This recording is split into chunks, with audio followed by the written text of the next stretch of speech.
Liverpool focused on their showdown at Anfield against Manchester City on Sunday. Man City, despite the fact they are away from home, they're prohibitive favorites. For more on this one, let's get it back out to Madrid with Dan and the gang. Cheers, Seb. Not a bad lineup then to look ahead to Liverpool against Manchester City. How scared are you? You're talking to me? I'm talking to the Liverpool man. I'm not scared at all. You really? Have you seen your boys defend recently? Well, they won 7-1 the other day. Oh, against Rangers back at. Oh, okay, you could put a team together and beat Rangers. Yes, defensively they haven't performed of late, but I'm never scared when they play at home at Anfield, to be very honest. I think if it was going into the Etihad, I think they'd have more problems.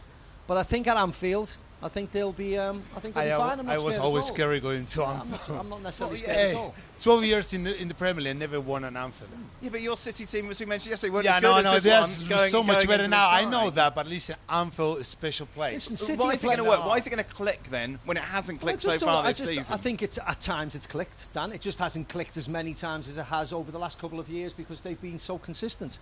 But I just think at home on any given day, Liverpool can be excellent. I know defensively they've caused themselves problems lately.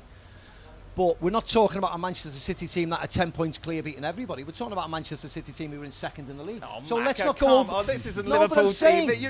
Don't No, spin your foot on. I'm saying... City are the best team in the England. They're Manchester- going to win the league. Manchester City are favourites tomorrow.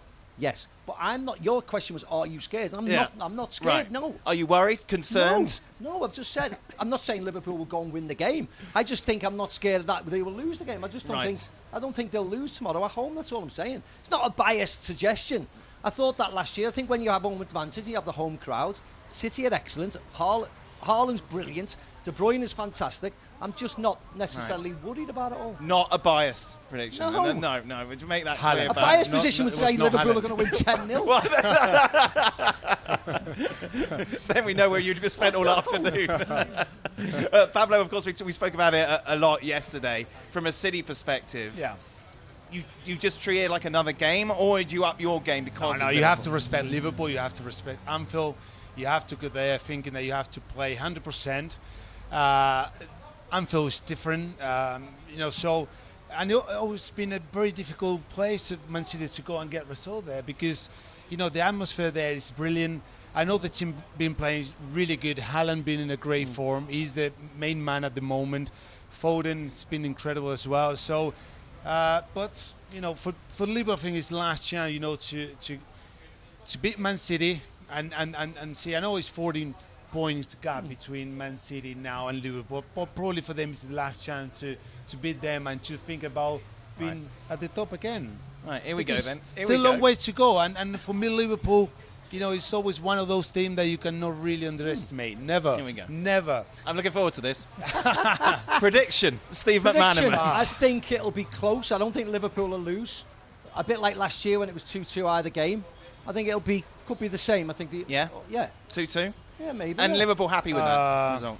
Yeah, I think if you're playing Manchester City, it's so close between them. I think as long as you don't lose the game, I think it's a result for both teams because then you will always take it. City will feel vindicated because they'll take it back to the Etihad in the next game and they'll be favoured to win that game.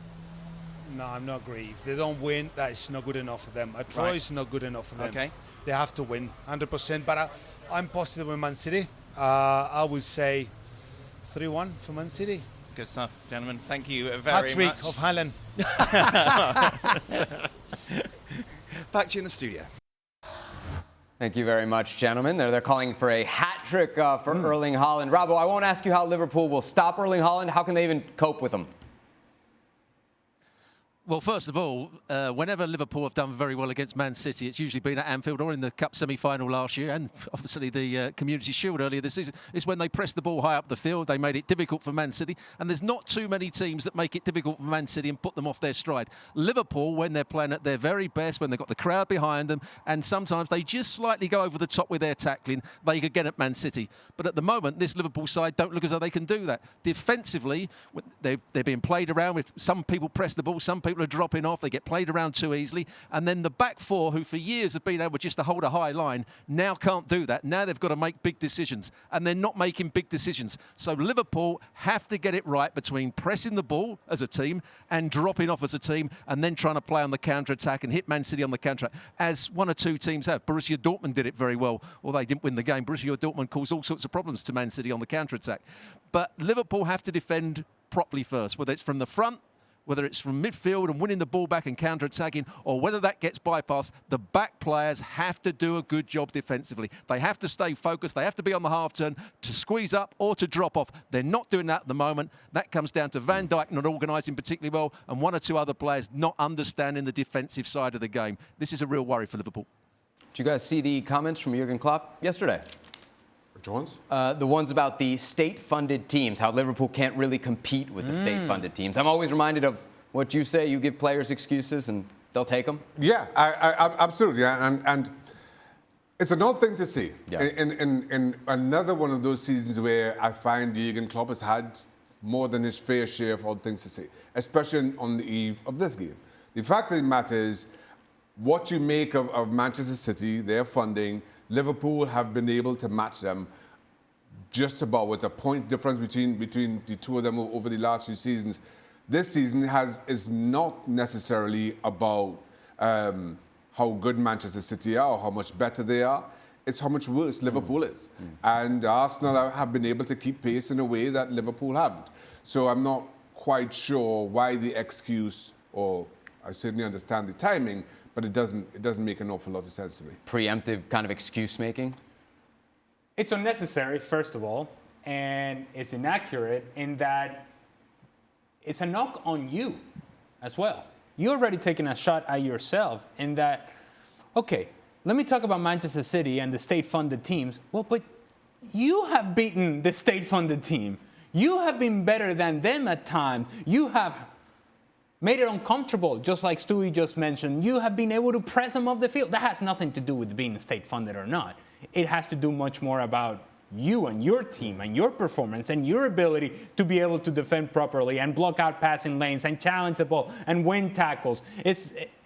You think being a state-funded team has anything to do with Virgil van Dijk playing as bad as he is right now, or as bad as he had, or as poorly as he has over the course of the season? No. So I'm in full agreement with Shaka in that this is not so much a story of how good Manchester City have been, although they have been outstanding, and Erling Haaland is a great story to talk about. When we talk about Liverpool and Manchester City, the one who's not keeping up the end of their bargain is Liverpool. It's not Manchester City. Manchester City are doing the things that we're expecting them to do. Liverpool are the ones that are coming up short, and they're the ones who are going to have to rise up. Robbo, what do you make of the Klopp comments? It's silly. He shouldn't be making them. And he's, as I think Shaka said, he's been making a lot of comments that are out of turn. He's got to focus on his team. He's got to make them defend better. He's got to get them playing at the high intensity that he demands from them. Because if Liverpool drop 5% in their intensity, they have problems. You know, when they attack quickly. They get balls in behind the opposition, which I'm sure they will do in the game against Man City. But they have to defend just as quickly. The recovery runs have to be better. And Jurgen Klopp has kept on making excuses for different players. Alexander-Arnold, you can't keep saying he's a great player going forward. His defensive attitude, I know he's not playing this weekend, his defensive attitude has been shocking over the last 2 years. Not only is he not understand defending, he doesn't want to defend. He hasn't been running back. And you can't keep saying, well, you know, that he's great going forward. You've got to get hold of the players and make them better defensively. Klopp's got a lot of work to do, and I think he needs to do it. Pablo talked about kind of the Anfield factor. You know, how big does that play tomorrow? It can be. It should be. The trouble for me is Anfield just hasn't felt like Anfield. When we're talking about a Liverpool team that conceded 3 against Brighton, a Liverpool that could have quite easily lost against Brighton, it just hasn't felt the fortress that it once was. And this is a big game. This has been the biggest game on the calendar for the last few seasons. So maybe there's a difference about the atmosphere this time around, but that helps if you're playing well. When you're not, it can only do so much. And it worries me that Anfield is going to push this team, right? You know the electricity is going to be in the stadium. So they're going to push this team to perhaps take more risk than they're actually capable of taking. And in doing that, you're going to win a few balls and you're going to win a few challenges and the stadium is going to get all excited. And then now you feel, oh, here we go. We're ready to go. We're going to be the team that we have been over the last few seasons. And perhaps that's when Manchester City says, tack, tack, tack, tack, tack. Here you go, Erling, put it away.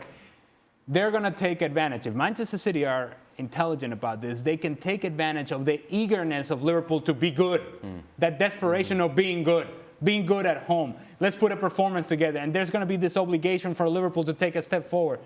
Manchester City are able to withstand that initial wave of pressure and now just play through that pressure. Watch out. All right, let's take a look at everybody's predictions for the big game tomorrow. I don't see a whole lot of Liverpool there. Even Steve Nichols saying Man City will win.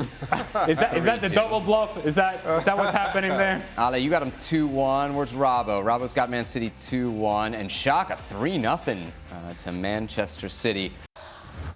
Well, thank you very much for watching ESPN on YouTube. For more sports highlights and analysis, be sure to download the ESPN app. And for live streaming, premium content, and let's not forget as well, ESPN FC 7 days a week. Subscribe to ESPN+.